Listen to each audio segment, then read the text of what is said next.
Olha, no Fala Defensor de hoje, vamos falar sobre a violência sexual e o abuso que deixam cicatrizes físicas e psicológicas profundas e torturantes para as suas vítimas, sobretudo se estas forem crianças ou adolescentes ainda em processo de formação. Aí a situação ainda é pior. Para entender um pouco mais sobre o assunto e saber sobre formas de denunciar e prevenir esse crime tão absurdo, nós vamos conversar a partir de agora com a defensora pública Elaine Zelaquete de Souza, que é defensora pública, está comigo aqui via live, ao vivo, nesse exato momento. E o que a gente quer saber, doutora, é exatamente isso, né? Primeiro, seja bem-vinda, boa tarde, muito obrigado pela disponibilidade. O abuso de crianças e adolescentes pode ser algo silencioso, não é? E existem algumas formas de identificar essas possíveis vítimas, doutora Elaine. Mais uma vez, boa tarde, seja bem-vinda. Isso, muito obrigada pela oportunidade, agradeço a todos vocês aí que fazem a TV Pajuçara e esse programa de tamanha audiência e importância social. Muito obrigado. Pois bem, como você acabou de perguntar, não é? Existem sim maneiras da gente perceber se a criança ou se o adolescente estão sendo vítimas de abuso ou de exploração sexual. Por exemplo, na escola, né, ele pode simplesmente começar a ter notas baixas, começar a não querer ir para a escola, ou em casa ele ficar muito recolhido, ter comportamentos assim abruptos, de diferença de humor. Então, os pais precisam realmente estar de olho no comportamento, né, de como dessa criança e esse adolescente está acontecendo, para que ele possa investigar, conversando, dialogando, e assim buscar a causa realmente de tudo isso. Perfeito, doutora Elaine, vamos fazer o seguinte, vamos trazer as pessoas que querem participar desse papo muito importante, as perguntas que chegaram aqui para a gente, vamos colocar aqui no telão, vamos saber quem vai fazer a primeira pergunta para a doutora Elaine. É a Nédia Quirino. Ela pergunta o seguinte: doutora, desconfio que o filho da minha vizinha esteja sendo abusado. Como posso denunciar sem me identificar? Pois bem, primeiramente existe o Disque 100, né? Que é um serviço gratuito nacional, qualquer um do povo pode, de forma anônima, denunciar, né? Dizer o que está acontecendo, e aí serão feitas perguntas e para tentar se investigar e chegar realmente à elucidação aí desse caso.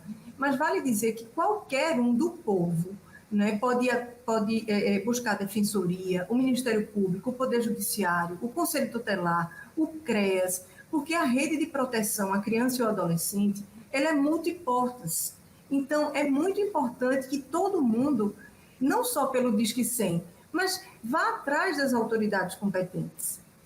Perfeito. Então, o mais importante é não se calar e proteger essa vítima, né, que está precisando de ajuda, né, nesse momento tão difícil que ela está vivendo. Vamos lá para a segunda pergunta de hoje. Quem faz a pergunta para a doutora Elaine hoje, a segunda pergunta é a Olívia da Silva. Doutora Elaine, ela faz a seguinte pergunta: doutora, fui vítima de exploração quando criança e quem fazia isso nunca foi preso. Ainda é possível fazer algo? Pois bem, a gente tem primeiramente verificar a data do fato. Mas, para que a gente possa dar uma orientação mais correta e justa, a gente tem que verificar o seguinte: depois de 2012, teve uma lei que ela alterou, né, o Código Penal, que ela previu o seguinte: se a pessoa, até os 18 anos, a criança ou adolescente, não denunciou, certo? A partir de 2012, isso foi possível, ou seja, quando ela adquirir a maioridade, com 18 anos, ela pode sim denunciar. Isso foi até uma lei chamada Joana Maranhão, que em razão disso, dos abusos que ela disse que sofreu, a legislação, né, criou essa possibilidade de se, a partir dos 18 anos, se articular para poder, então, ir atrás dos culpados.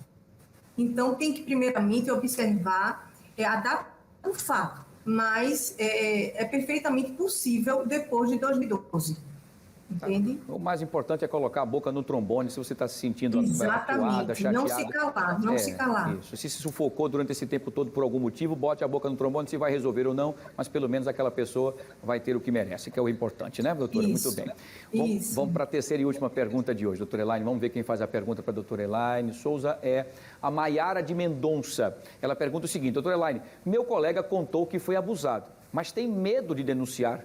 Posso fazer isso por ele, mesmo sendo menor?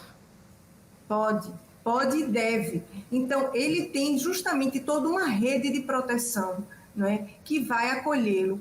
Né? Então, as professoras, as coordenadoras, em casa, a vizinhança, como você mesmo fez aí na primeira pergunta, todo mundo tem o dever de proteger as nossas crianças. Né? Então, é isso, as portas estão abertas para a gente poder prevenir e combater o abuso e a exploração sexual de crianças e adolescentes. Esse mês de maio, deixando aqui, aproveitando a oportunidade, é um mês de conscientização. Então, é muito importante que a chama se mantenha acesa, né, o ano inteiro, para que a gente possa evitar esse tipo de abuso e violência à criança e ao adolescente. Perfeito, doutor. Excelente esse seu chamamento como uma forma de trazer também a sociedade para essa luta e defesa dessas pessoas que muitas vezes a pessoa, mas por que ela não avisou? Ela deve estar gostando, mas não sabe o que ela está vivendo lá dentro e os terrores que elas escutam e o medo, inclusive, de uma criança e adolescente, muitas vezes é pelo pai, pelo parente e tal, que ela tem amor, que deveria ser o herói, na verdade é o grande vilão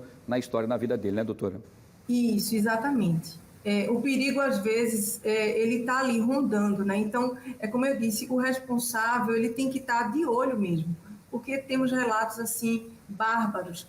Inclusive, o mês de maio, né, no dia 18, a gente comemora nacionalmente o mês da conscientização para combate e prevenção à violência e ao abuso de crianças e adolescentes, né? Então, é muito importante a gente poder celebrar esse mês, em especial o dia 18 de maio.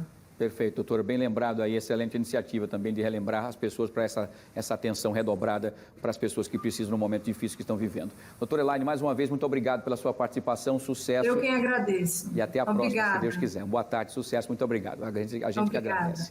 Tá aí, Fala Defensor, prestação de serviço pura aqui no nosso Fenômeno. Fique alerta, tá bom? Muito bem.